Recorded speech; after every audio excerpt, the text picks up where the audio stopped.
तो हेलो बच्चों, नमस्कार। साल 2023 का सबसे बेहतरीन वीडियो आप लोगों के लिए लेकर आई हूँ। इस वीडियो को देखने के बाद मैं आपसे यह भी नहीं कहूँगी अभी कि इस वीडियो को शेयर कर दीजिएगा, और यह भी नहीं कहूँगी कि इस वीडियो को लाइक कर दीजिएगा, ठीक है। जब आपको यह वीडियो देखने के बाद आपको ऐसा लगे कि हाँ सच में यह वीडियो कुछ ऐसा था जिससे हमने बहुत कुछ सीखा है, जो 2023 बोर्ड के लिए हमें पूरी मदद करेगा 90 क्रॉस करने में, फिर आप इस वीडियो को लाइक करिएगा और दोस्तों को भी शेयर कर दीजिएगा। अगर आपको मदद मिले तो उनकी भी मदद कर दीजिएगा, ठीक है। अभी मैं आपसे ऐसा कुछ नहीं कहूँगी क्योंकि यह वीडियो इतना ज़्यादा इंपॉर्टेंट है 2023 के बच्चों के लिए। हर वीडियो हर महत्वपूर्ण क्वेश्चन देखते हैं, तो इस सब को देखते हुए मैंने यह जो है इस साल में मैंने विचार किया कि ऐसा कुछ बच्चों को दे ताकि बच्चे भटके भी नहीं और उनका एक ही वीडियो में पूरा कंप्लीट हिंदी का कंप्लीट कोर्स हो जाए। और इस वीडियो को आप लोग देखने के बाद अगर आप लोगों के काम का होगा, आप लोग कमेंट करोगे कि हाँ सच में यह वीडियो हमारे काम का था और हमने बहुत सारे बच्चों को इस वीडियो को शेयर किया है, तो कमेंट करोगे तो हर सब्जेक्ट का, आपके विज्ञान का, मैथ का, इंग्लिश का, हर सब्जेक्ट का आपको इसी तरह से एक ही वीडियो में आपको पूरी इंग्लिश मैथ सब कुछ अलग अलग वीडियो में आपको मिल जाएगी, जैसे यहाँ पर आपको हिंदी की कंप्लीट कोर्स मिल रही है, ठीक है। तो चलिए वीडियो को शुरू करते हैं। तो आप लोगों का जो पहला क्वेश्चन आता है वह गद्य साहित्य से आता है, जिसमें कि 5 नंबर के क्वेश्चन पूछे जाते हैं, 5 प्रश्न पूछे जाते हैं और 5 नंबर के होते हैं, ठीक है। तो वीडियो को स्किप बिल्कुल मत करिएगा, पूरा वीडियो चाहे आप डाउनलोड करके रख लो फिर आप देखिएगा, ठीक है, आराम आराम से, और चाहे आप एक ही साथ देखो, वो आपके ऊपर है।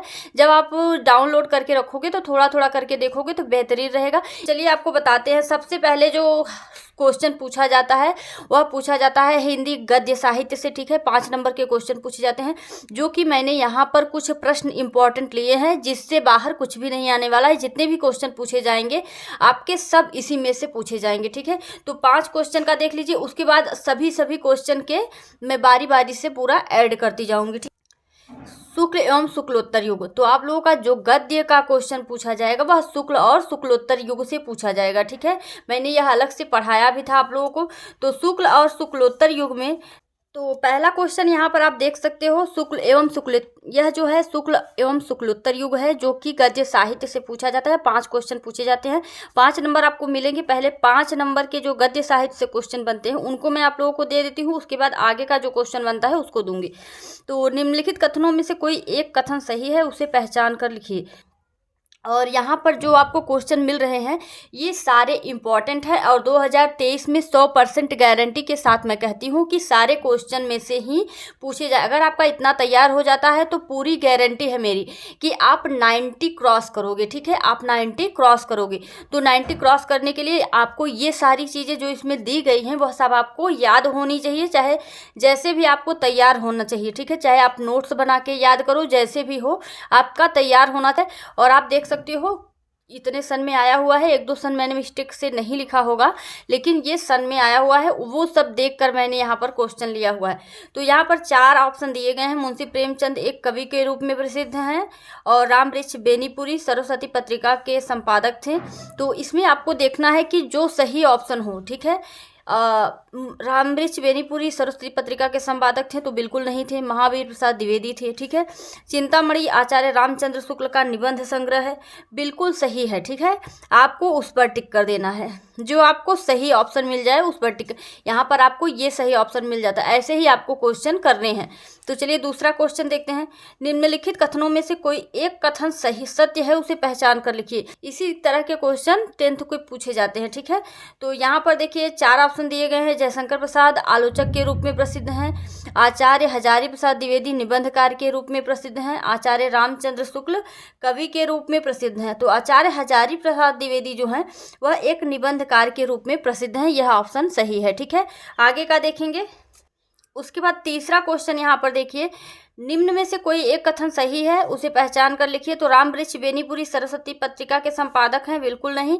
डॉक्टर हजारी प्रसाद द्विवेदी हिंदी के प्रथम आलोचक हैं, और यह आपका ऑप्शन सही है, ठीक है। अगर आपको ऑप्शन मिल जाता है सही तो आप टिक कर दोगे, ठीक है। आगे का नहीं आपको देखना है, अगर आपको सही एकदम कंफर्म है कि हाँ ये चीज़ सही है, ठीक है।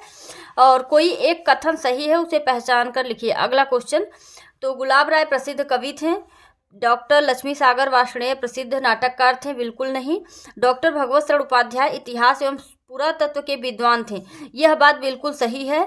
डॉक्टर भगवत शरण उपाध्याय के जीवन परिचय में मैंने आप लोगों को बताया है कि यह पुरातत्व के विद्वान थे। ठीक है, और अगला क्वेश्चन, कोई एक कथन सत्य है उसे पहचान कर लिखिए। ठीक है, तो आचार्य रामचंद्र शुक्ल एक महान कवि थे। जन्मेजय का नागयज्ञ बाबू गुलाब राय का प्रसिद्ध नाटक है। जी नहीं, यह जयशंकर प्रसाद का है। ठीक है, मुंशी प्रेमचंद एक प्रसिद्ध उपन्यासकार थे। ये बिल्कुल सही है, मुंशी प्रेमचंद एक प्रसिद्ध उपन्यासकार थे। ठीक है, अगला क्वेश्चन देखिए, तो डॉक्टर श्याम सुंदर दास प्रसिद्ध कवि थे। प्रेमचंद कहानीकार और उपन्यासकार के रूप में प्रसिद्ध हैं।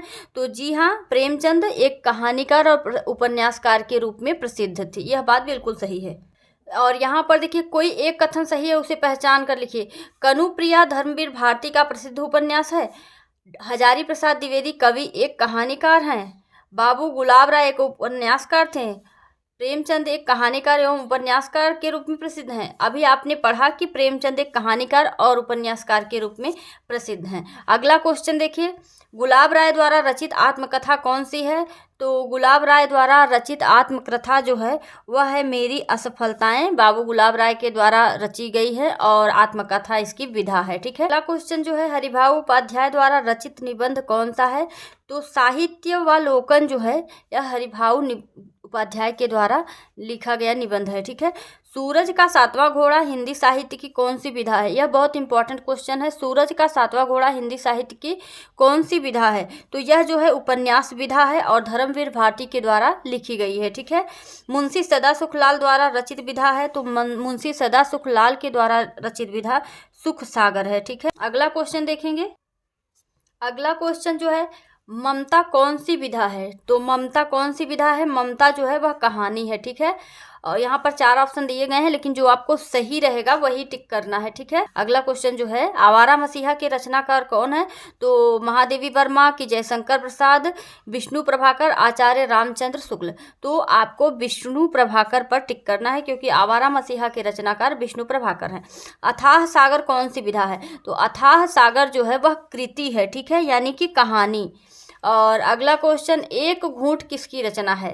14वां क्वेश्चन जो है, एक घूंट किसकी रचना है? तो एक घूंट जो है वह जयशंकर प्रसाद की रचना है। ठीक है, अगला क्वेश्चन जो है, रेती के फूल कौन सी विधा है? रेती के फूल जो है वह निबंध विधा है। ठीक है, अगला क्वेश्चन देखेंगे, तो आकाशदीप जो है वह जयशंकर प्रसाद की रचना है। अगला क्वेश्चन देखेंगे। अब आप लोग ध्यान दीजिएगा, जितने हमारे गद्य साहित्य से क्वेश्चन थे 15 क्वेश्चन मैंने यहाँ पर आपको दिए, जिसमें से कि आपके 5 नंबर के क्वेश्चन पूछे जाएंगे जो आपका शुक्ल और शुक्लोत्तर युग से है। ठीक है, अब आगे हम हिंदी पद्य साहित्य को देखेंगे। ठीक है, तो चलिए देखते हैं। तो अब हम गद्य साहित्य को पढ़ चुके हैं, उसमें से जितने भी क्वेश्चन आने थे वो हमने पढ़ लिए हैं। अब हम आ गए हैं हिंदी पद्य साहित्य के लिए। ठीक है, हिंदी पद्य साहित्य में हमें क्या क्या पढ़ना है? रीतिकाल और आधुनिक काल। तो रीतिकाल और आधुनिक काल से जुड़े जितने भी क्वेश्चन होंगे उनको हमको तैयार करना है, जो कि मैंने यहाँ पर सारे क्वेश्चन जो आपके 2023 बोर्ड में आने वाले हैं सारे मैंने यहाँ पर दे दिए हैं, जिसको आप तैयार करो। चाहे आप नोटबुक में लिखो, चाहे आप अपने दिमाग में सेट करो, जैसे आपकी इच्छा हो वैसे करो, लेकिन आपको जितना यहाँ पर दिया जा रहा है बहुत ही शॉर्ट में मैंने देने का प्रयास किया है। बहुत मेहनत लगी है इसको पूरा प्रश्न छांटने में। ठीक है, हम लोगों ने पूरी टीम बैठाकर जो है इसका रिसर्च किया है, फिर जाकर ये सारे क्वेश्चन आप लोगों के लिए लेकर आई हूँ। फिजिक्स, आप मैथ, इंग्लिश ये सब पढ़ने में जो है ज़्यादा बिजी रहते हैं, हिंदी की तैयारी पूरी नहीं कर पाते हैं, हिंदी के लिए आपको टाइम भी नहीं मिलता है। तो कुछ ऐसा मैंने सोचा जिससे कि बच्चों को ज़्यादा दिक्कत ना हो और एक ही वीडियो में उनको ज़्यादा भटकना ना पड़े, एक ही वीडियो में उनकी हिंदी पूरी कंप्लीट हो जाए और उनके अच्छे मार्क भी आए। ठीक है, तो सभी लोग ध्यान से देखिएगा। रीतिकाल और आधुनिक काल हमारा 5 नंबर का क्वेश्चन यहाँ पर भी बनेगा। तो पहला क्वेश्चन जो है, रीतिकाल की विशेषताएं कौन सी हैं? तो इसमें 4 ऑप्शन दिए गए हैं, जिनमें से कि आपका श्रृंगार रस की प्रधानता सही है, रीतिकाल की यह विशेषता है। ठीक है, अगला क्वेश्चन देखेंगे, रीतिकाल की मुख्य धारा कौन सी है? और सारे क्वेश्चनों की आप देखते चलो कि कौन कौन से सन में यह आया हुआ है। ठीक है, कितना ज़्यादा इंपॉर्टेंट है। तो रीतिकाल की मुख्य धारा कौन सी है? इसमें 4 ऑप्शन दिए गए हैं, रीतिबद्ध काव्य धारा, निर्गुण भक्ति धारा। तो ऑटोमेटिक आप समझ जाइए, मैंने रीतिकाल का जो है आधुनिक काल का और रीतिकाल का पढ़ाया भी है आप लोगों को, उसमें सारे बताए हुए हैं कि आप लोगों को कौन सा पढ़ना है कौन सा नहीं पढ़ना है, ठीक है। तो यहाँ पर देखिए रीतिबद्ध काव्यधारा सही ऑप्शन होगा। ये सभी आपके भक्ति काल में जाएंगे, जो कि आपको आपके सिलेबस में है नहीं, आपको सिर्फ रीतिकाल और आधुनिक काल पढ़ना है। उसके बाद तीसरा क्वेश्चन देखिए, रीतिकाल की मुख्य धारा कितनी है? तो रीतिकाल की मुख्य धारा 3 है, ठीक है। अगला क्वेश्चन देखेंगे, रीतिकालीन परंपरा से संबंधित ग्रंथ कौन सा है? तो यहाँ पर आपका बिहारी सतसई जो है रीतिकाल का है, ठीक है। अगला क्वेश्चन देखेंगे, रीतिबद्ध काव्यधारा के कवि हैं, रीतिबद्ध काव्यधारा के कवि कौन है? केशवदास, ठीक है। अगला क्वेश्चन देखेंगे, अगला क्वेश्चन यहाँ पर देखिए, कितनी नावों में कितनी बार के कवि हैं? तो कितनी नावों में कितनी बार के कवि कौन हैं? जयशंकर प्रसाद हैं, या फिर धर्मवीर भारती, या फिर रामधारी सिंह दिनकर। तो यहाँ पर आपको अज्ञेय का लगाना है, ठीक है। अज्ञेय जो है कितनी नावों में कितनी बार लिखे हुए हैं, और यह बहुत बार पूछा भी गया है। अगला क्वेश्चन है, आंसू की रचना किस कवि द्वारा की गई है? तो आंसू की रचना जो है जयशंकर प्रसाद के द्वारा की गई है, ठीक है। सही ऑप्शन जयशंकर प्रसाद है। अगला क्वेश्चन, निम्न में से कौन सी रचना भूषण की नहीं है? शिवा बावनी, शिवराज भूषण, छत्रसाल दशक, कवित्त रत्नाकर। तो यहाँ पर कवित्त रत्नाकर जो है वह भूषण जी की नहीं है, और ये तीनों आपके वो भूषण जी की है, ठीक है। आपको यहाँ पर जितने क्वेश्चन मैंने दिए बस इतने ही आपको तैयार करने हैं आपको पद्य साहित्य के लिए, ठीक है। रीतिकाल और आधुनिक काल से जुड़े ये सारे क्वेश्चन हैं। अगला जो है, जो आपका रस से क्वेश्चन पूछा जाएगा, वह रस से क्वेश्चन इसी तरह से पूछा जाएगा। यहाँ पर मैं आपको दिखा दूँ, इसी तरह से आपको दे दिया जाएगा, शोक विकल रोवहि सब रानी, रूप राशि बल तेज बखानी। जो पहले आप लोगों को रस और छंद अलंकार ये सारे परिभाषा ये सारी चीज़ें लिखनी होती थी, वो अब नहीं है। अब आपको ऑप्शनली क्वेश्चन में बताना पड़ेगा कि कौन सा रस है, इसकी परिभाषा जो है उसी में आपको पूछा जाएगा, वो आपको बताना रहेगा एक ही वर्ड में, ठीक है, टिक करना रहेगा। शोक विकल रोवहि सब रानी, रूप राशि बल तेज बखानी में कौन सा रस है, ठीक है। तो यहाँ पर रोने का आपको भाव प्रकट हो रहा है, यानी कि यह कौन सा रस है? आप करुण रस, ठीक है। करुण, जहाँ पर रोने का उदासी का भाव प्रकट होता है, किसी के बिछड़ने का भाव प्रकट होता है, वहाँ पर करुण रस होता है, ठीक है, ठीक है। तो यहाँ पर करुण रस टिक करेंगे। अगला क्वेश्चन, रस के कितने अवयव या अंग होते हैं? तो रस के 4 अवयव या अंग होते हैं, ठीक है। रस के कितने भेद हैं? तो रस के 11 भेद हैं। अगला क्वेश्चन देखेंगे, हमारी कमेटी ने पूरा क्वेश्चन जितना आपका 2023 में आने वाला है, सारे क्वेश्चन को जांच पड़ताल करके ये सारे क्वेश्चन बनाए गए हैं। तो इसको देखने के बाद आपको कुछ भी नहीं देखना है। क्लास 10th के जितने भी स्टूडेंट हैं अपने दोस्तों को भी शेयर करिएगा। एक ही वीडियो में आपको पूरी हिंदी, न कोई आपको यूट्यूब पर दिया है ऐसा वीडियो और ना ही कोई देने वाला है। उसके बाद यहाँ पर देखिए, हास्य रस का स्थायी भाव क्या है? तो हास्य रस का स्थायी भाव हास है, ठीक है। करुण रस का स्थायी भाव क्या है? तो करुण रस का स्थायी भाव शोक है। यही चीज़ें पूछी जाएंगी, इससे बाहर आपका कुछ भी नहीं आने वाला है। अगला जो है, नाना वाहन नाना बेसा बिहसे स्यो समाज निज देखा, को मुखहीन विपुल मुख काहू, बिनु पद कर को बहुपद बाहु। कौन सा रस है? तो यहाँ पर जो शिव जी बारात लेकर गए थे, उनके बारात में बहुत सारे मुख वाले लोग, बहुत सारे हाथ वाले लोग, बहुत सारे कान वाले लोग, सब अजब गजब लोग गए थे, जिन्हें देखकर हंसी भी आ रही थी, ठीक है, जिन्हें देखकर लोगों को हंसी आ रही थी। बताइए ये बारात है कि क्या है?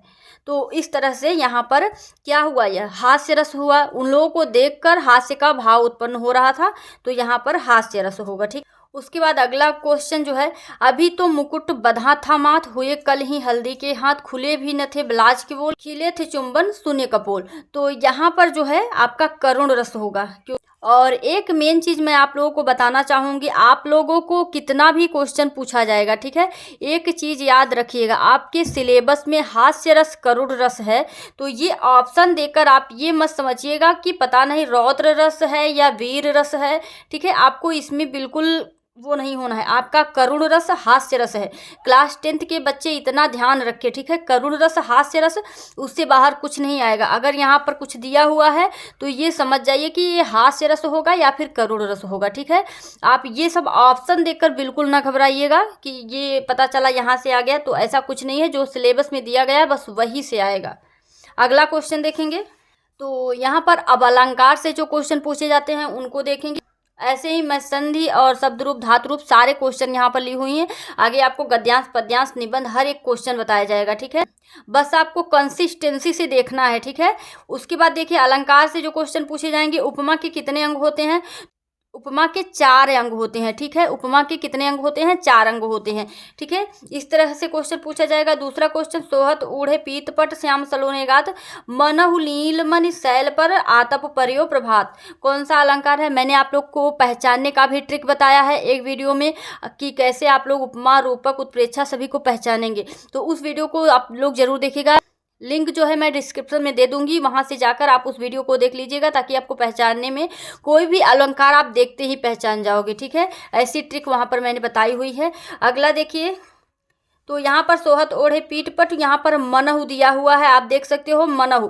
जहाँ पर मन, मनहु, जनहु, जनौ ये सब दिया हुआ रहेगा, वहाँ पर आपका उत्प्रेक्षा अलंकार होगा, ठीक है। तो उत्प्रेक्षा अलंकार पर टिक करेंगे। अगला क्वेश्चन जो है, चरण कमल बंदौ हरिराई में कौन सा अलंकार है? तो चरण कमल बंदौ हरिराई में रूपक अलंकार है, ठीक है। कौन सा अलंकार है? रूपक अलंकार है। देखिए, मुख मयंक सम मंजू मनोहर, इस पंक्ति में कौन सा अलंकार है? तो इसमें जो है आपका रूपक अलंकार है, ठीक है। अगला क्वेश्चन यहाँ पर देखेंगे, प्रातः नभ था बहुत नीला शंख जैसे, प्रयुक्त पंक्ति में कौन सा अलंकार है? तो यहाँ पर जो है आपका उपमा अलंकार होगा, ठीक है। उपमा अलंकार होगा। और यहाँ पर हमने जो है छंद से क्वेश्चन जो लिया हुआ है उसको देख लीजिए। छंद के कितने भेद होते हैं? तो छंद के जो हैं, छंद के 4 भेद होते हैं, ठीक है। 4 भेद होते हैं छंद के। अगला क्वेश्चन, जो सुमिरत सिद्धि होय गणनायक करिवर बदन के दोनों चरणों में कितनी मात्राएं होती हैं? ठीक है, तो दोनों चरणों में जो है 24 मात्राएं होती हैं, ठीक है। अगला क्वेश्चन, रोला के प्रत्येक चरण में कितनी मात्राएं होती हैं? तो रोला के प्रत्येक चरण में 24 मात्राएं होती हैं। अगला क्वेश्चन देखिए, मूक होय वाचाल पंगु चढ़े गिरिवर गहन, जा सुकृपा सु दयाल सकल कलिमल दहन, चरणों में कितनी मात्राएं हैं? तो यहाँ पर कितनी मात्राएं हैं? तो यहाँ पर 24 मात्राएं होंगी। अगला क्वेश्चन देखिए, सोरठा के दूसरे और चौथे चरण में कितनी मात्राएं होती हैं? तो सोरठा के दूसरे और चौथे चरण में 13 मात्राएं होती हैं, ठीक है। और पहले और तीसरे चरण में 11 मात्राएं होती हैं। तो अगला क्वेश्चन चलिए देखते हैं।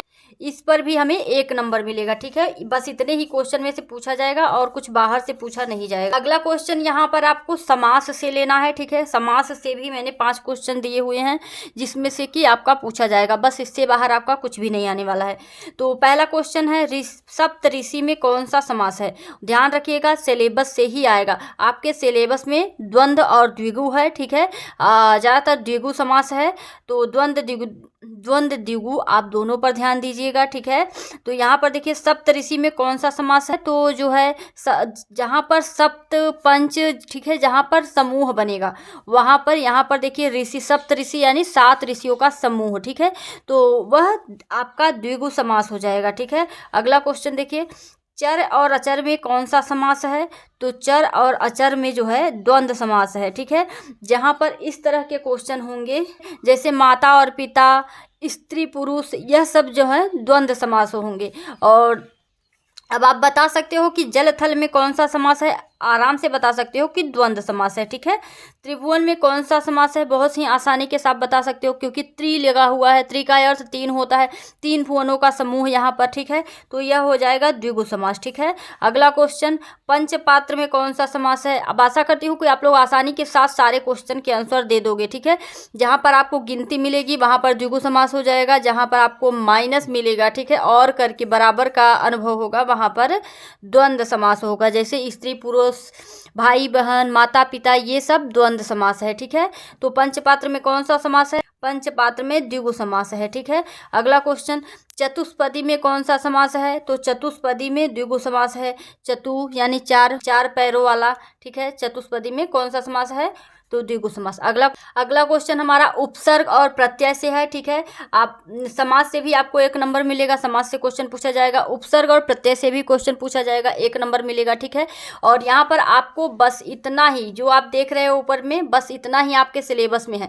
इतने का आप शब्द समझ लीजिए कि क्या क्या बनता है, बस आपको उतने में ही पूछा जाएगा कि इससे कौन सा शब्द बनता है, ठीक है। बस यहाँ पर मैं आपको दिखा देती हूँ जिस तरह के क्वेश्चन बनेंगे।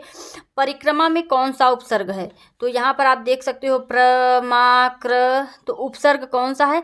उपसर्ग यानी जो पहले होता है, ठीक है, और प्रत्यय यानी जो पीछे होता है। तो यहाँ पर परी लगा हुआ है, ठीक है, परी, तो यह आपका सही ऑप्शन होगा, ठीक है, ग। अगला क्वेश्चन प्रत्यय से है, तो प्रत्यय में आई, त्व, ता, पन, वा, हट, वट, ठीक है, बस इतने से ही क्वेश्चन पूछा जाएगा, जो कि आप तैयार कर लीजिएगा। यहाँ पर मैं एग्जाम्पल में दे देती हूँ आपको कि कौन कौन सा होगा, ठीक है। जैसे यहाँ बनावट में कौन सा प्रत्यय है, तो बनावट में कौन सा प्रत्यय है, तो बनावट में वट प्रत्यय है, ठीक है, पीछे का यही है। अगला जो है तत्सम से जो पूछा जाएगा आप लोगों का, पेड़, तरु, द्रुम आदि कहलाते हैं, तो ये क्या कहलाते हैं, पर्यायवाची कहलाते हैं, ठीक है। और पंछी का तत्सम रूप है खग, ठीक है, खग होगा। अगला क्वेश्चन देखेंगे। अगला क्वेश्चन जैसा कि मैंने आपको बताया था कि संधि, शब्द रूप, धातु रूप, तो तीनों यहाँ पर आपको तीनों के क्वेश्चन मिलेंगे और सारे आपको सही करने हैं। तो प्रत्येकम में कौन सी संधि है, तो आपके सिलेबस में सिर्फ यण संधि है, ठीक है। तो कितना भी क्वेश्चन पूछा जाएगा लेकिन यण ही आएगा, ठीक है, याद रखिएगा आप लोगों को बस आपके ब्रेन को सही रखना है, ठीक है, ये ध्यान रखना है कितना भी हो जाए हमें अपने सिलेबस से बाहर नहीं जाना है, ठीक है, ठीक है। तो आप लोगों को कंफ्यूज बिल्कुल नहीं होना है। प्रत्येक, तो जहाँ पर आधा शब्द आ जाएगा वहाँ पर यण संधि होगी, तो प्रत्येक में कौन सी संधि है, यण संधि, ठीक है। और मध्वरिका कौन संधि विग्रह होगा, तो मध्वरिका मधुधन अर्य होगा, तो जहाँ पर आपको मधुधन अर्य मिले वहाँ पर आप टिक कर दो, ठीक है। अगला क्वेश्चन जो है, मधु शब्द के चतुर्थी विभक्ति एक वचन का क्या रूप होगा, तो यहाँ पर आप विभक्ति जब याद रखे रहोगे, ठीक है, मैं आपको बता दूंगी कैसे याद करना है। और फिलहाल तो यहाँ पर ऑप्शनली क्वेश्चन दिए जा रहे हैं, उसको देखिए, ठीक है। तो मधुने, ठीक है, मधुने आपका चतुर्थी विभक्ति एक वचन होगा, ठीक है। अगला क्वेश्चन देखिए, फलेषु किस विभक्ति व वचन का रूप होगा, तो फलेषु जो है वह सप्तमी विभक्ति बहुवचन का रूप है, ठीक है, इसको टिक करेंगे। अगला जो आएगा, पठ धातु लट लकार मध्यम पुरुष एक वचन का रूप होगा, तो कौन सा होगा, पठ का जो है पठति होगा, ठीक है, ये सही होगा। हसत शब्द हंस धातु के किस लकार का रूप है, ऐसे ही क्वेश्चन आएंगे, ठीक है। और लट लकार, ठीक है, इस पर टिक करेंगे, लट लकार यानी वर्तमान काल का, ठीक है। तो हमारे जो OMR सीट पर आपको भरनी है 20 नंबर के क्वेश्चन, वो सारे कंप्लीट हो चुके हैं। अब हम लोग चलेंगे वर्णात्मक प्रश्न के ऊपर, ठीक है, जिसमें आपका गद्यांश, पद्यांश और संस्कृत गद्यांश, पद्यांश, निबंध और खंडकाव्य सारी चीज़ें होती हैं। तो चलिए उसको देखते हैं। यहाँ पर मैं आपको दे रही हूँ, ठीक है, ये महत्वपूर्ण श्लोक है, ठीक है, आपकी याद करने के लिए जो श्लोक आता है, ठीक है, आपको दिया जाता है ना कि एक श्लोक लिखिए, 2 नंबर आपको उस पर मिलता है, ठीक है। तो वह श्लोक, यहाँ पर सारे श्लोक हैं, इसमें से आप जो भी चाहो, ठीक है, जो चाहो वो तैयार करो। याद रखिएगा 2 श्लोक, कम से कम आप 3 श्लोक जरूर याद रखिएगा, ठीक है, क्योंकि 2 श्लोक आपका इसमें पूछा जाता है, एक श्लोक आपको एक्स्ट्रा बचेगा जो कि आपको श्लोक के क्वेश्चन में लिखना है, जो आपसे पूछा जाता है कि श्लोक लिखिए, ठीक है, तो उसको लिखिएगा। जब आप 3 ठो नहीं तैयार करोगे तो फिर आप फंसोगे, ठीक है, क्योंकि 3 बिना याद किए कुछ नहीं होगा। 2 श्लोक पूछे ही जाएंगे इसमें आपका अनुवाद और संदर्भ करने के लिए, तो आपके पास एक ही श्लोक बचा रहेगा अगर आप 3 तैयार करते हो, तो इसलिए इंपॉर्टेंट है 3 तैयार करना। यहाँ पर कुछ इंपॉर्टेंट श्लोक मैंने दिया हुआ है जो आपका संदर्भ और अनुवाद में भी काम आएगा और श्लोक याद करने में भी काम आएगा, ठीक है। तो इसी में से आप 3 ठो याद कर लीजिएगा और जो है उसी में से आप जो इसका संदर्भ और अनुवाद यहाँ पर सारे दिए गए हैं, आप इसको तैयार कर लीजिएगा, इसी में से आपके क्वेश्चन पूछे जाएंगे, ठीक है। तो यहाँ पर देखिए, उत्तरम यत समुद्र से हिमादेश दक्षिणम वर्ष तद भारतम नाम भारती यत्र संतति, ठीक है, यहाँ पर इसका दिया हुआ है। यह प्रस्तुत नाट्य खंड हमारी पाठ्य पुस्तक संस्कृत खंड में संकलित वीर वीरेण पूज्यते नामक पाठ से लिया गया है। जितने इंपॉर्टेंट है सारे मैंने लिए हैं। तो इसका अर्थ होता है जो समुद्र के उत्तर में और हिमालय के दक्षिण में स्थित है वह भारत नाम का देश है, जहाँ की संतान भारतीय है, ठीक है।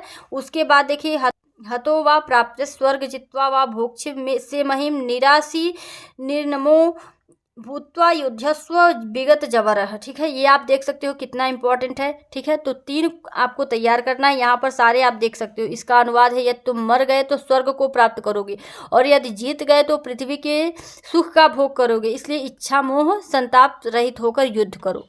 उसके बाद एक है, अपदो दूरगामी च साक्षरो न च पंडितः अमुख अस्फट वक्ता च यो जानति स पंडितः अस्या उत्तरम ब्रवीत भवान। यहाँ पर आप इसका संदर्भ देख सकते हो, तैयार कर लीजिएगा आप लोग, और इसका अर्थ भी यहाँ पर दिया गया है, उसको तैयार कर लीजिएगा, ठीक है। बिना पैर वाला लेकिन दूर तक जाता है, अक्षर युक्त है लेकिन पंडित नहीं है, मुख नहीं है किंतु स्पष्ट बोलने वाला है, जो इसे जानता है वह पंडित है, आप इसका उत्तर दीजिए, ठीक है। उसके बाद चलिए प्रबुद्धो ग्रामीण से आपका ये था, प्रवीतु भवन प्रबुद्धो ग्रामीण से था। अगला जो है आपका भारतीय संस्कृति से था। अगला, अब इसका अर्थ देखिए, सभी सुखी हों, सभी निरोगी हों, सभी कल्याण देखें और कोई भी दुख का भागी ना हो, ठीक है। बहुत ज़्यादा मैंने नहीं लिया है, बस इम्पोर्टेंट जो है वही लिया हुआ है। माता गुरुतरा भूमि खात पितोच्चस्तरा था। माता गुरुतरा भूमि, ये देखिए यहाँ से आपको यह भी तैयार कर लेना है, ये आपका जीवन सूत्रांश से है, ठीक है। यह भी इम्पोर्टेंट है, आप देख सकते हो। और उसके बाद यहाँ पर इसका अर्थ दिया हुआ, इसको तैयार कर लीजिएगा। उसके बाद ये छठवां है, दाक्षिमेक पदम धर्म्यम, ठीक है। इसको देख सकते हैं, युधिष्ठिर कहते हैं कि धर्म का, और ये भी जीवन सूत्रांश से है, ठीक है। जीवन सूत्रांश में युधिष्ठिर ज्ञान की बातें बताते हैं, उनको आपको देखना है, ठीक है। धान्या नाम उत्तमम किस्विदम धना नाम स्वात किमुत्तमम, ठीक है। इसको भी देखिए, यह भी इम्पोर्टेंट है। यहाँ पर अर्थ सहित दिया हुआ है, आप लोग तैयार कर सकते हो, ठीक है। पूरा अच्छे से अर्थ सहित तैयार कर लीजिएगा, इम्पोर्टेंट सभी है। उसके बाद देखिए अगला जो है, किम नु हित्वम प्रियो भवति किन्नु हित्वा न सोचति किन्नु हित्वा अर्थन भवति किन्नु हित्वा सुखी भवेति। तो यहाँ पर भी वही जीवन सूत्रांश से ही यह भी लिया गया है, ठीक है। उसके बाद यह भी जीवन सूत्रांश से है, मानम हित्वा प्रियो भवति क्रोधम हित्वा न सोचति कामम हित्वा अर्थवान भवति लोभम हित्वा न सुखी भवति, ठीक है। इसका अर्थ यहाँ पर है, आप देख सकते हो, तैयार कर लीजिएगा। यही 8 श्लोक जो है बहुत इंपॉर्टेंट हैं। 8 श्लोक आप लोग अगर तैयार कर लेते हो संदर्भ के लिए, ठीक है, और 3 श्लोक आपको याद करना है श्लोक के लिए, ठीक है। तो चलिए आपको खंड काव्य बताते हैं। तो खंड काव्य को बताने से पहले मैं आप लोगों को इम्पॉर्टेंट जो संस्कृत के क्वेश्चन पूछे जाते हैं वो मैं आपको बता दूं। कुछ क्वेश्चन मैंने यहाँ पर लिया हुआ है जो बहुत महत्वपूर्ण है, 2023 में पक्का आएंगे, ठीक है। तो वाराणसी कस्या नद्याः कुले स्थिता, तो वाराणसी जो है गंगायाः कुले स्थिता, ये इम्पॉर्टेंट है।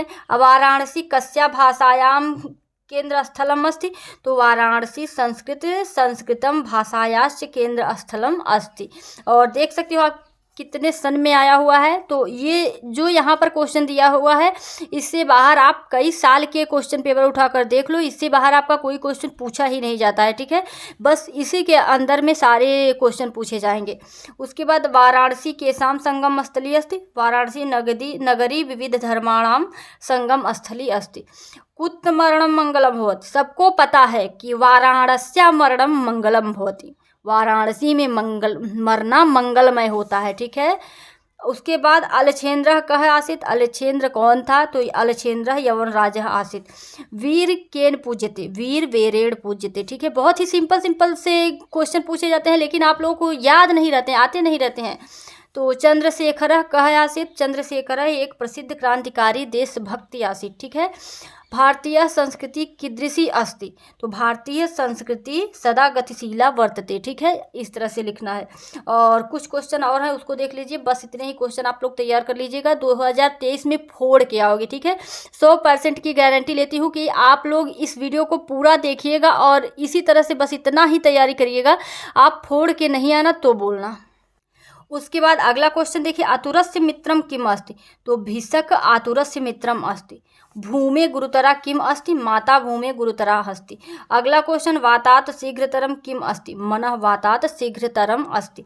अगला क्वेश्चन, विश्वस्य अस्त्रष्टा कः, तो विश्वस्य अस्त्रष्टा ईश्वर अस्ति। दुर्मुखः कः अस्ति, दुर्मुख एक चांडाल अस्ति, ठीक है। दुर्मुख एक चांडाल अस्ति। अगला, कस्या ताडितः चंद्रशेखर पुनः पुनः किम अवदत्, तो कस्या तडितः चंद्रशेखर पुनः पुनः किम अवदत्। अगला क्वेश्चन, ग्रामीणस्य प्रहेलिकायाः किम उत्तरम आसीत्, ग्रामीणस्य प्रहेलिकाया उत्तरम पत्रम इति आसीत्, ठीक है। उसके बाद देखिए अगला लास्ट क्वेश्चन है, ज्ञानम कुत्र संभवति, ज्ञानम सर्वत्र संभवति, ठीक है। जो है यहाँ पर आपके संस्कृत पद्यांश और संस्कृत के क्वेश्चन, संस्कृत के श्लोक सभी तैयार हो चुके हैं।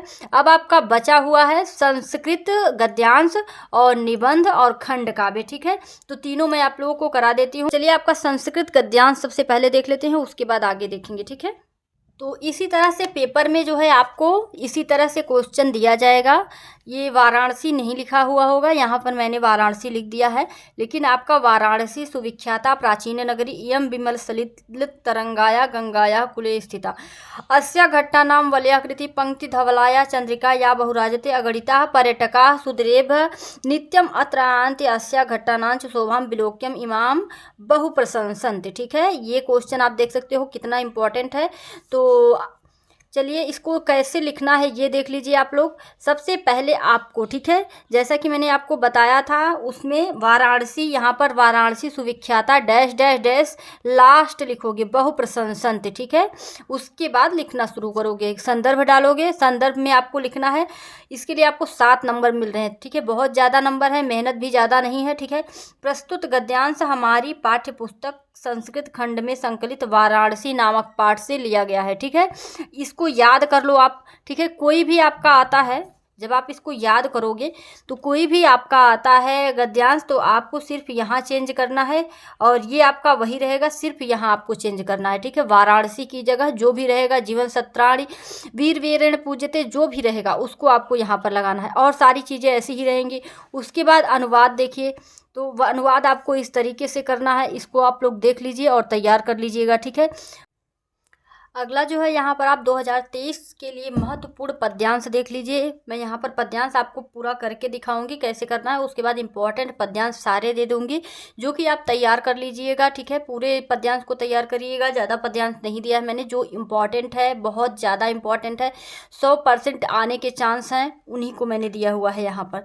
तो चरण कमल बंदो हरिराई, एक तो जाकी कृपा पंगु गिरि लंघय, अंधे को सब कुछ दर्शाई, बहिरो सुनोय गूंग पुनि बोले, इसको आप कैसे लिखोगे। ठीक है, तो यहाँ पर आप देख सकते हो आपको इस तरीके से। ठीक है, सबसे पहले ऊपर में आपको कॉपी में प्रश्नोत्तर डाल देना है। ठीक है, प्रश्नोत्तर डालने के बाद आपको चरण कमल पहले लिख देना है, उसके बाद लास्ट में बंदौती ही पाई लिख देना है। ठीक है, उसके बाद डैश डैश करके रखना है, उसके बाद संदर्भ डालना है, उसके बाद प्रस्तुत पद हमारी पाठ्य पुस्तक के काव्य खंड के पद शीर्षक से उद्धृत है। और आप चाहो तो अगर आपको सही से लेखक का नाम पाठ का नाम पता रहेगा तो आप ब्लैक पेन से उसको हाईलाइट कर दीजिएगा। इतना ध्यान रखिए आप लोग जो है रेड पेन का बिल्कुल प्रयोग न करें, ग्रीन पेन का प्रयोग ना करें, सिर्फ ब्लैक और ब्लू पेन का ही प्रयोग करें। ठीक है, उसके बाद देखिए के पद शीर्षक से उद्धृत है, यह सूरदास द्वारा रचित सूर सागर महाकाव्य से लिया गया है। ठीक है, इस तरह से संदर्भ लिख दीजिएगा। उसके बाद यहाँ देखिए प्रसंग लिख दीजिएगा। ठीक है, आपको पूरे नंबर मिलेंगे। ठीक है, प्रसंग में प्रस्तुत पद में सूरदास जी ने भगवान श्री कृष्ण की महिमा का वर्णन करते हुए उनके चरणों की वंदना की है। आगे यहाँ पर आप देख सकते हो उसका पूरा व्याख्या दिया हुआ है। ठीक है, आप लोग चाहे स्क्रीनशॉट लेके तैयार करो, और पढ़ाया भी जा रहा है लगातार, उसको भी आप लोग देखिएगा। प्लेलिस्ट में वीडियो सेव है सारी, वहां से आप सारे क्वेश्चन देख सकते हो अगर आप लोगों को ऐसे समझ में नहीं आता है तब। ठीक है, वहां पर सभी चीज का प्लेलिस्ट सेव है, वहां से भी आप देख सकते हो। आगे चलिए आपको इंपॉर्टेंट सारे पद्यांश दिखा देती हूँ। व्याख्या के बाद भी आपको कुछ चीजें लिखनी होती हैं, यहाँ तक उसका व्याख्या हुआ। उसके बाद यहाँ पर देखिए काव्यगत सौंदर्य, अगर आप लिखोगे तो बहुत ही अच्छा लगेगा एग्जामिनर को, जो कॉपी चेक करता है वह उसको बहुत अच्छा लगेगा और आपको टोटल नंबर देगा। और यहाँ पर आप देख सकते हो इंपॉर्टेंट जो पद्यांश है।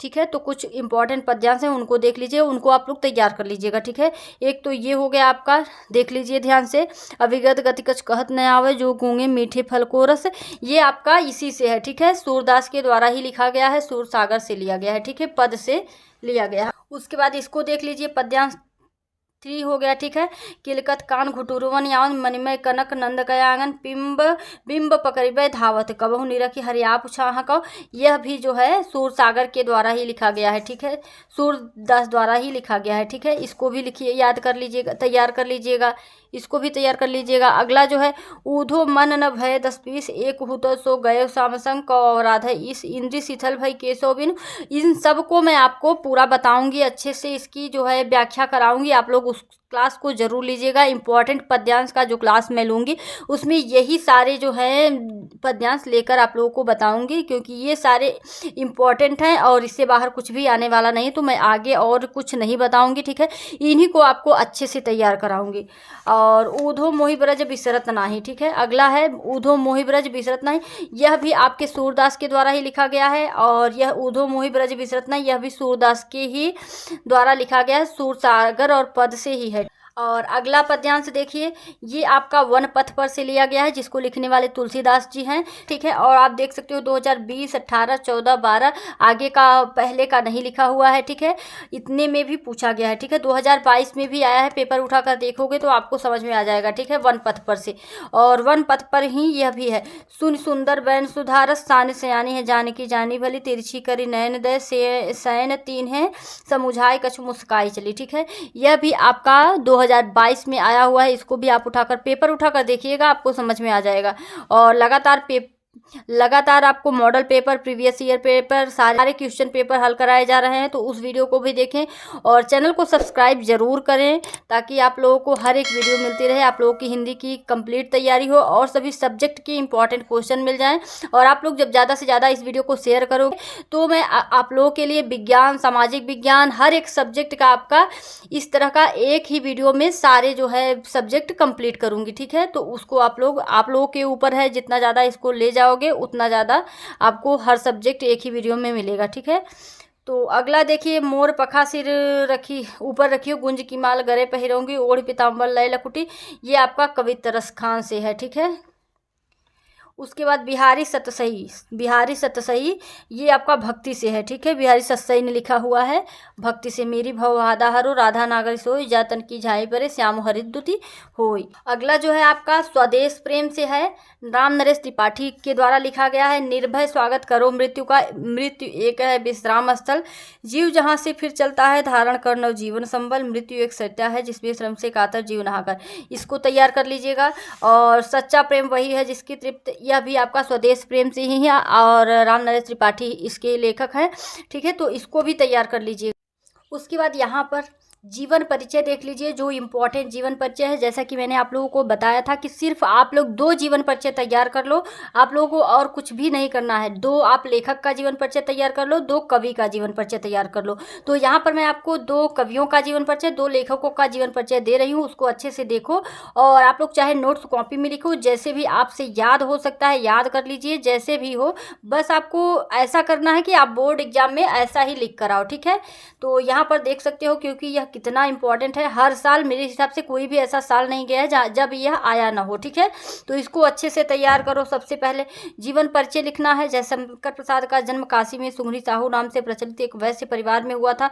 सन 1889 में हुआ था। प्रसाद जी के पिता का नाम देवी प्रसाद था। इनके परिवार का मुख्य व्यापार तंबाकू था। प्रसाद जी का बाल्यकाल सुख में बीता, परंतु युवावस्था में इनके पिता का स्वर्गवास हो गया और 4 वर्ष बाद माता का भी हो गया, जिसकी वजह से जो है इनकी शिक्षा दीक्षा जो है इनके बड़े भाई शंभू रत्न जी ने किया। इनका पालन पोषण शंभू रत्न जी ने किया। और फारसी, संस्कृत, हिंदी, उर्दू तथा अंग्रेजी शिक्षा की प्राप्ति घरेलू स्तर पर ही इन्होंने की। वेद, पुराण, स्वाध्याय, साहित्य, दर्शन का ज्ञान इन्होंने पूर्ण रूप से प्राप्त कर लिया था। प्रसाद जी में काव्य सृजन के गुण बचपन से थे। बड़े भाई की मृत्यु के कारण इनका जो व्यापार था वह ठप हो गया, जिससे इनका परिवार ऋणग्रस्त हो गया। ऋण चुकाने के लिए इन्होंने पैतृक संपत्ति भी बेच दी, यानी कि पिता की संपत्ति जो थी उसको कर्जा चुकाने के लिए बेच दिया। अनेक परिस्थितियों का सामना करते हुए ये पराजित नहीं हुए। इनका पूरा जीवन संघर्षों में बीता। 6 रोग के शिकार हो गए, जिससे इनका जो है शरीर दुर्बल हो गया। काशी में सन 1937 में इनका स्वर्गवास हो गया।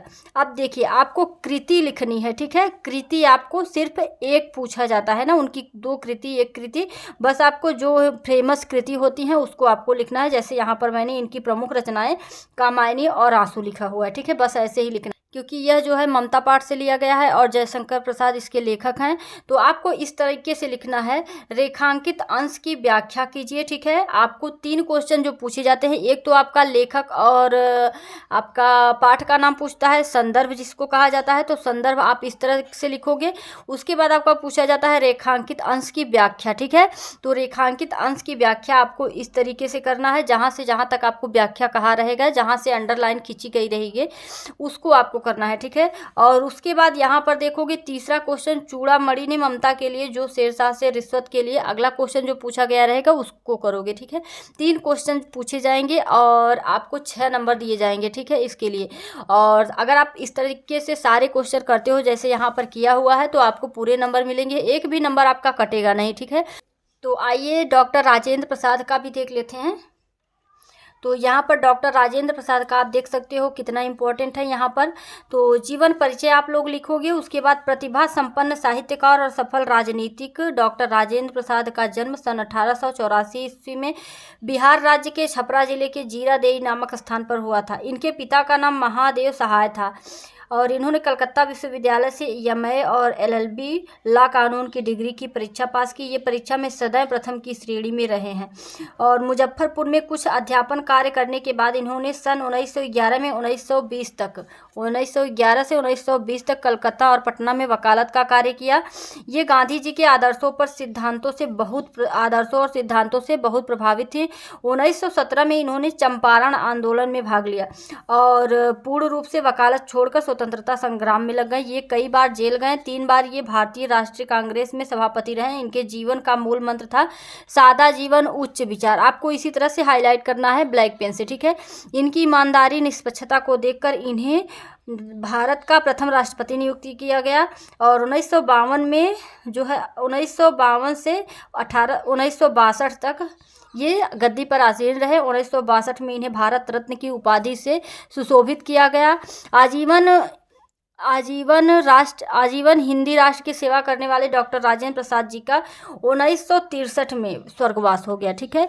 इनकी कुछ रचनाएं हैं यहाँ पर देख सकते हैं। शिक्षा और संस्कृति, भारतीय शिक्षा, इनकी सेवाओं के लिए इन्हें हिंदी में इनका नाम सदैव अमर रहेगा, ठीक है। इस तरीके से आपको पूरा इनका जीवन परिचय लिखना है, ठीक है। इस तरीके से लिखोगे पूरा नंबर आपको मिलेगा, ठीक है।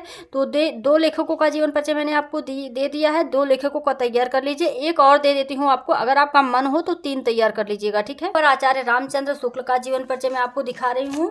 आप लोग 3 जीवन परिचय तैयार कर लीजिएगा, ठीक है। तो जीवन परिचय आप देख सकते हो इनका। आचार्य रामचंद्र शुक्ल का जन्म जो है सन 1884 में बस्ती जिले के अगोना नामक में हुआ था। इस तरह से आप देख सकते हो। आपको इसी तरीके से इनका जीवन परिचय लिख देना है, ठीक है। शिक्षा दीक्षा के बारे में लिख देना है। उसके बाद ये कहाँ मिर्ज़ापुर के पंडित केदारनाथ पाठक एवं प्रेमघन के संपर्क में आकर इन्होंने हिंदी, उर्दू, बंगला, संस्कृत आदि अंग्रेजी भाषाओं का गहन अध्ययन किया। आनंद कादम्बरी नामक पत्रिका में इनकी रचनाएं प्रकाशित होने लगी। हाँ, वे बाबू श्याम सुंदर दास के अवकाश के बाद हिंदी विभाग के अध्यक्ष बन गए। हिंदी साहित्य शुक्ल जी प्रवेश निबंधकार तथा कवि के रूप में हुआ। नाटक में भी इन्हें रुचि थी। अंतिम पड़ाव में इन्होंने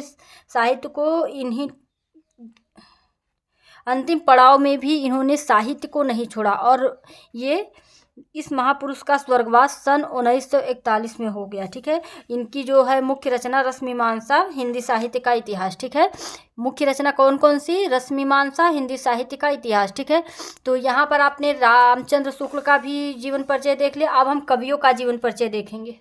यहाँ पर आप कवियों का जीवन परिचय देख लीजिए। सूरदास जी का जीवन परिचय डालना है आपको। उसके बाद भक्तिकालीन महाकवि सूरदास जी का जन्म रूनकता नामक ग्राम में हुआ था। 1974 में ईस्वी में रामदास के यहाँ हुआ था। पंडित रामदास शाश्वत ब्राह्मण थे। कुछ विद्वान इनका जन्म सिंही मानते हैं। सूरदास जन्म से अंधे थे, ये नहीं, इस बारे में विद्वानों में मतभेद है। ये कंफर्म नहीं हुआ है कि सूरदास जी बाद में अंधे हुए या फिर जन्म से ही अंधे थे। विद्वानों का कहना है कि बाल मनोवृत्तियों एवं चेष्टाओं का जैसा सूक्ष्म वर्णन सूरदास जी ने किया है वैसा मनोहर कोई जन्मांध व्यक्ति नहीं कर सकता है। इसलिए ऐसा प्रतीत होता है वे संभवतः बाद में अंधे हुए होंगे। वे हिंदी भक्त कवियों में शिरोमणि माने जाते हैं। सूरदास जी के गुरु वल्लभाचार्य जी थे। सूरदास जी की सच्ची भक्ति देखकर वल्लभाचार्य जी ने उन्हें श्रीनाथ मंदिर का कार्यभार सौंपा, तभी वह मंदिर उनका निवास स्थान बन गया। ये कृष्ण भक्ति के कवि थे, ठीक है। उसके बाद देखिए कृतियाँ इनके 3 ग्रंथ थे। मेन मैंने आपको बताया जो मुख्य होता है उसको आपको लिखना है। सूर सागर, सूर सरावली, साहित्य लहरी, 3 इनके मुख्य ग्रंथ थे, ठीक है। इनकी भाषा शैली आपको लिखना है। सूरदास जी ने अपने पदों में ब्रज भाषा का प्रयोग किया है। इनकी शैली वर्णात्मक एवं गीतात्मक है। साहित्य में इनका स्थान जो है श्री कृष्ण की बाल लीलाओं एवं प्रेम लीलाओं का वर्णन किया है। साहित्य में वात्सल्य वर्णन का कवि एकमात्र सूरदास जी को माना जाता है। वात्सल्य वर्णन का अर्थ समझते हैं आप लोग? वात्सल्य रस होता है, ठीक है। तो वात्सल्य रस कहाँ किस प्रेम में होता है? माता और पुत्र के प्रेम में, ठीक है, पिता और पुत्र के प्रेम में, ठीक है। जहाँ पर बेटे और माता का प्रेम होता है वहाँ पर वात्सल्य प्रेम होता है। तो यशोदा और श्री कृष्ण के प्रेम का वर्णन इन्होंने जैसा किया है वैसा कोई नहीं कर सकता है। तो एक यही कवि हैं जिन्होंने वात्सल्य का वर्णन किया है। लोग 2 कवियों का भी जीवन परिचय तैयार कर लीजिएगा। आगे चलिए आपको निबंध दिखाते हैं जो इम्पोर्टेंट है। तो एक निबंध तो आप ये तैयार कर लीजिएगा, योग शिक्षा और आवश्यकता और उपयोगिता पर, ठीक है। तो इसमें आपको शिक्षा पर भी पूछा जाए तो भी आप यही निबंध लिख सकते हो, और योग के बारे में पूछा जाए फिर भी आप यही निबंध लिख सकते हो, ठीक है। तो यहाँ पर आप देख सकते हो भूमिका कैसे डाला हुआ है, किसी देश की प्रगति। सबसे पहले आप निबंध में हेडिंग पर विशेष ध्यान दीजिएगा, ठीक है। हेडिंग में आपको सबसे पहले रूपरेखा डालनी होती है जिसमें आपको सारी हेडिंग्स लिखनी होती है, ठीक है। उसके बाद भूमिका डालो या प्रस्तावना डालो, एक ही होता है, ठीक है। आपकी इच्छा है। भूमिका में आपको परिचय लिखना होता है कि योग का अर्थ क्या होता है, ठीक है। ये सारी चीज़ें लिखनी होती है जैसा कि यहाँ पर लिखा हुआ है, किसी भी देश की प्रगति के लिए वहाँ के नागरिकों को स्वस्थ रहना आवश्यक है। योग शब्द संस्कृत के यज धातु से बना है। इसका अर्थ होता है मिलना, जोड़ना, संयुक्त होना, बांधना, अनुभव को पाना तथा तल्लीन होना। सरल शब्दों में कहा जाए कि 2 वस्तुओं का परस्पर मेल अथवा जोड़ना ही योग कहलाता है, ठीक है।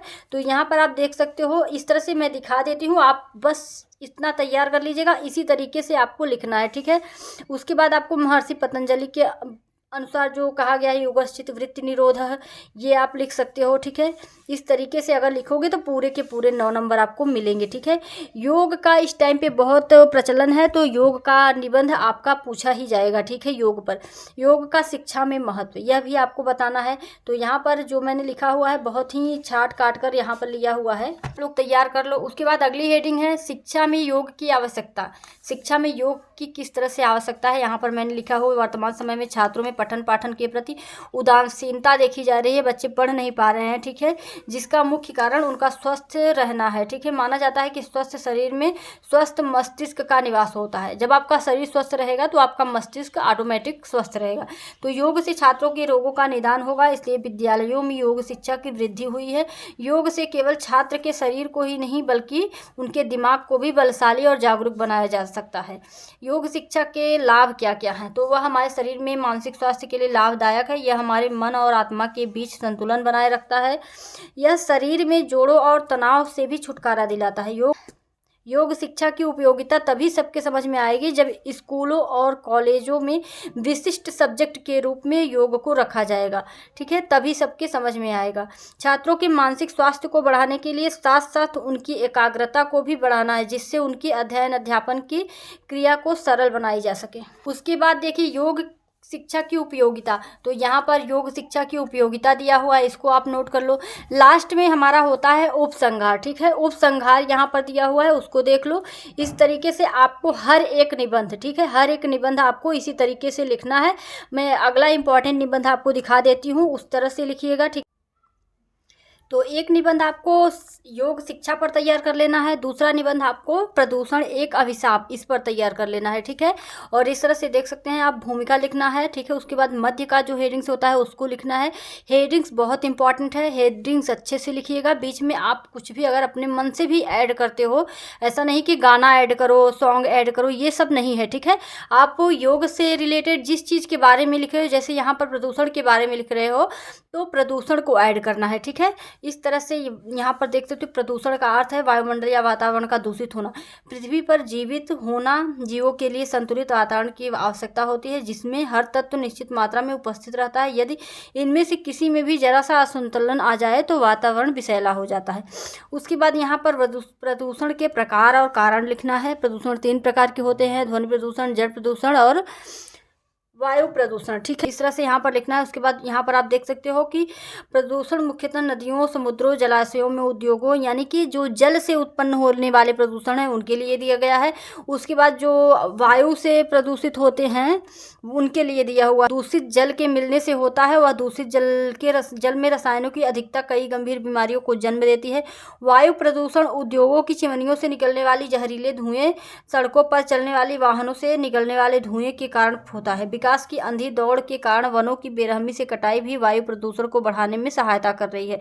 ध्वनि प्रदूषण को जो है ध्वनि प्रदूषण से वाहनों से निकलने वाले शोर, घरों तथा सार्वजनिक स्थलों पर बजने वाले टेप रिकॉर्डर आदि की आवाज़ों से होता है। ध्वनि प्रदूषण जो है वह इससे होता है, जो टेप रिकॉर्डर की आवाज़ें आती हैं, जो सार्वजनिक स्थलों पर बजने वाले बाजे होते हैं, उनसे होता है। इसके कारण बहरेपन की समस्या ज़्यादा हो रही है, ठीक है। जो कान में सबकी प्रॉब्लम हो रही है ना, तो इसी की वजह से हो रही है। जो इस तरह से बहुत सारे डीजे और बाजे बजाए जा रहे हैं, इसी वजह से ध्वनि प्रदूषण की वजह से कान की बहुत सारी बीमारियां उत्पन्न हो रही हैं। उसके बाद निबंध में आपको प्रदूषण से होने वाली हानियां लिखना है। क्या क्या हानियां होती हैं यहाँ पर आप देख सकते हो। प्रदूषण की समस्या के लिए सबसे अधिक जिम्मेदार जनसंख्या वृद्धि है। इस जन वृद्धि के कारण ही ग्रामों, नगरों तथा महानगरों को विस्तार देने की आवश्यकता अनुभव हो रही है। परिणाम स्वरूप जंगल काटकर वहां बस्तियां बसाई जा रही हैं। वृक्षों और वनस्पतियों की कमी के कारण प्रकृति की स्वाभाविक क्रिया में असंतुलन पैदा हो गया है। प्रकृति जो जीवनोपयोगी सामग्री जुटाती है, उसकी उपेक्षा हो रही है।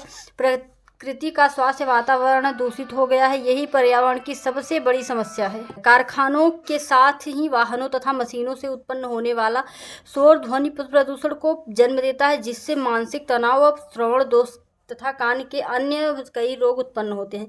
इस शोरगुल के कारण मनुष्य अनेक प्रकार की शारीरिक व मानसिक व्याधियों का शिकार बनता जा रहा है। अगली जो हेडिंग है प्रदूषण को रोकने के उपाय।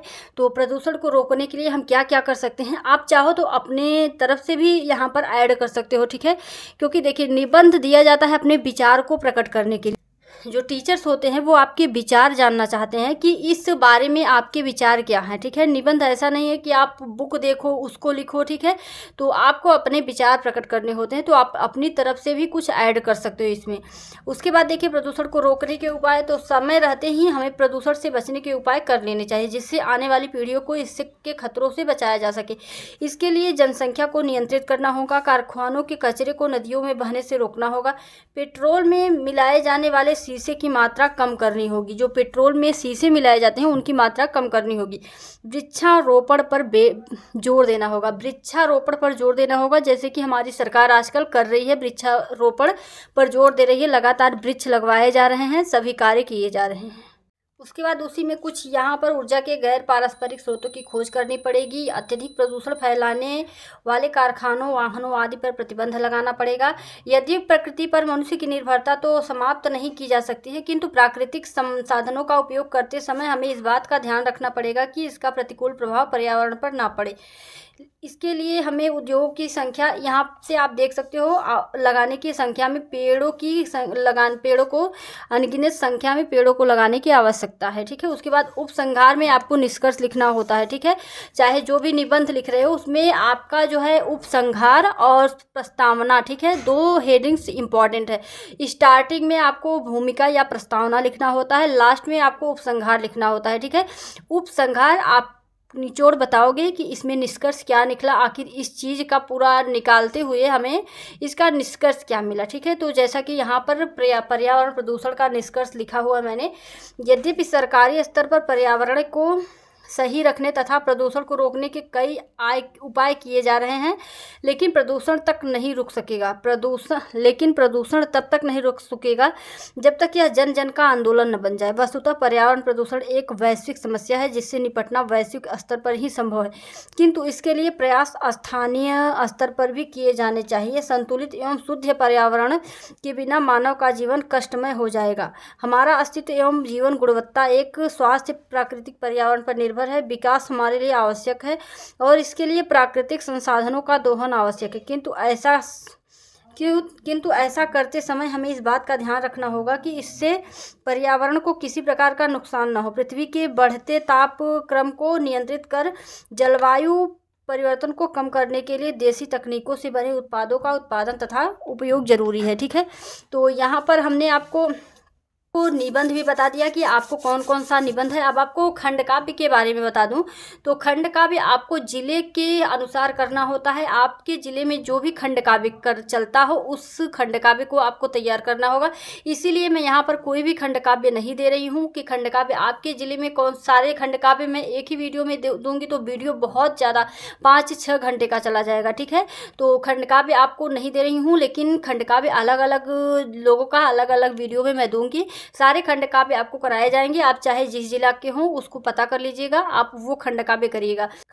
हिंदी की कंप्लीट कोर्स इसमें कर दिया है, ठीक है। अगर आप लोग इतना पढ़ लेते हो तो आप लोग 90 क्रॉस करोगे, ठीक है। ये मेरी फुल गारंटी है कि आप लोग 90 क्रॉस करोगे, लेकिन आपका इतना तैयार होना चाहिए, ठीक है। जितना यहाँ पर बताया गया है इतना आपका तैयार होना चाहिए। इतना अगर आप तैयार कर लेते हो तो 100% की गारंटी है कि आप 90 क्रॉस करोगे। उसके लिए आपको अपनी राइटिंग पर भी थोड़ा सा फोकस करना होगा। राइटिंग पर फोकस कैसे करना है, आपको रेगुलर लिखना है, ठीक है। रेगुलर आप 2 पेज 4 पेज, अभी जो टाइम आया है वो 4 पेज का है, ठीक है। एक पेज लिखने से, अगर आप रेगुलर 1 पेज लिखते हो उससे कुछ नहीं होगा। आप कम से कम 4-5 पेज रेगुलर लिखोगे, फिर आपकी जो राइटिंग होती है वह भी अच्छी बनेगी और आपकी जो स्पीड है वह भी तेज़ होगी। और आपके हाथ, जो पहली बार आप लिखते हो तो आपके हाथों में वो फुटका जैसा पड़ जाता है, वो सारी चीज़ें नहीं होंगी, बल्कि आप आसानी के साथ हर एक आप 2-3 घंटे आराम से पेपर करोगे, ठीक है। कोई भी दिक्कत आपकी उंगलियों में और कलाइयों पर नहीं आएगी, ठीक है।